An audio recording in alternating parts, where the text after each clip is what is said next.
Bismillahirrahmanirrahim. Assalamualaikum warahmatullahi wabarakatuh. Perkenalkan, nama saya Rifika Udia Septian Santi dengan nomor mahasiswa saya 10.1/8, di mana saya berasal dari Fakultas Kedokteran Universitas Islam Bandung, akan mempresentasikan mengenai hasil penelitian saya dengan judul Systematical Review Pengaruh Jumlah Jalan Kaki Harian Terhadap Penurunan Berat Badan pada Dewasa Muda.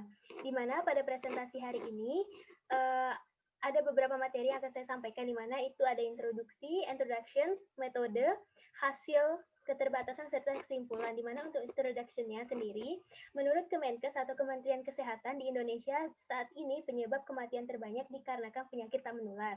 Contoh penyakit tak menular sendiri itu seperti stroke, penyakit ginjal kronis, diabetes mellitus, hipertensi, serta obesitas. Nah, di mana di sini yang perlu di-highlight adalah obesitasnya. Nah, untuk obesitas itu faktor risikonya bisa beragam. Salah satunya adanya pola aktivitas fisik sedentary atau kurang gerak. Nah, aktivitas fisik sedentary ini dapat diubah dengan modifikasi dari berbagai macam pola, yaitu pola makan, pola tidur, serta pola aktivitas fisiknya.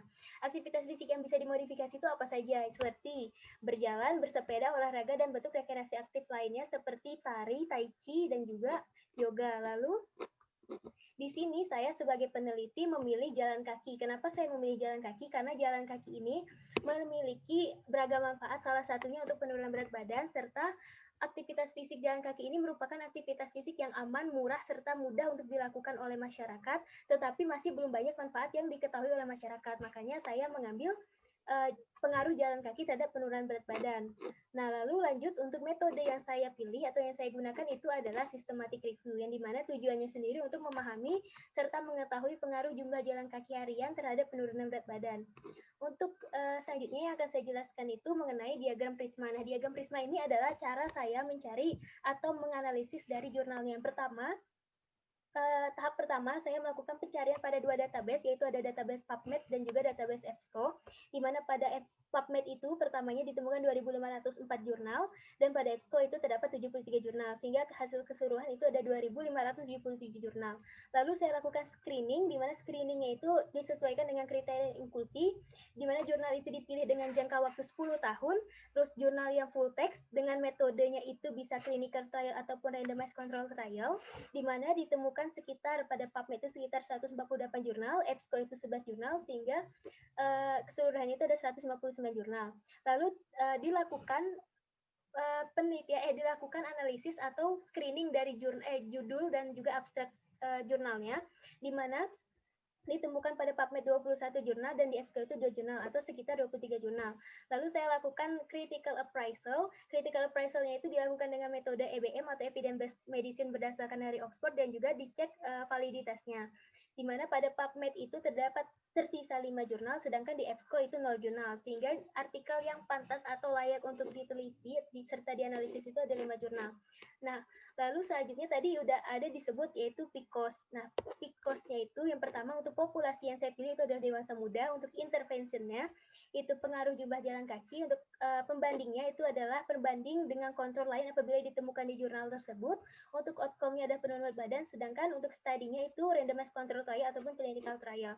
Lalu untuk hasil systematical review-nya tadi terdapat 5 jurnal, nah di mana dapat disimpulkan dari kelima 5 jurnal itu terdapat 4 jurnal yang menunjukkan bahwa adanya pengaruh jalan kaki terhadap penurunan berat badan walaupun tidak secara signifikan. Sedangkan 1 jurnal itu tidak ada pengaruh terhadap berat badan tetapi menunjukkan adanya pengurangan waktu sedentary. Nah, lalu untuk jurnal-jurnalnya sendiri di mana terdapat 2 jurnal dengan metode clinical trial, 3 jurnal dengan randomized control trial, dan ada juga level of evidence dengan metode EBM tadi, di mana terdapat 3 jurnal dengan level 1B dan 2 jurnal dengan level 2B. Lalu lanjut ke hasil. Nah, di mana pada hasil ini berdasarkan hasil review pada jurnal yang dilakukan ditemukan bahwa jalan kaki dapat mempengaruhi penurunan badan walaupun tidak secara signifikan. Jalan kaki yang efektif tidak hanya dinilai dari jumlah langkah kaki harian, tetapi dapat dipengaruhi juga oleh durasi jalan kaki serta dipengaruhi oleh frekuensi atau jangka waktu secara signifikan. Apabila ketiga hal ini digabungkan dapat menunjukkan adanya penurunan indeks massa tubuh, persentase lemak, lingkar pinggang, dan juga pinggul secara signifikan. Lalu terdapat koherensi antara jalan kaki terhadap penurunan badan karena adanya penambahan kebutuhan energi dan juga atau peningkatan energi ekspenditur yang dapat mempengaruhi berat badan.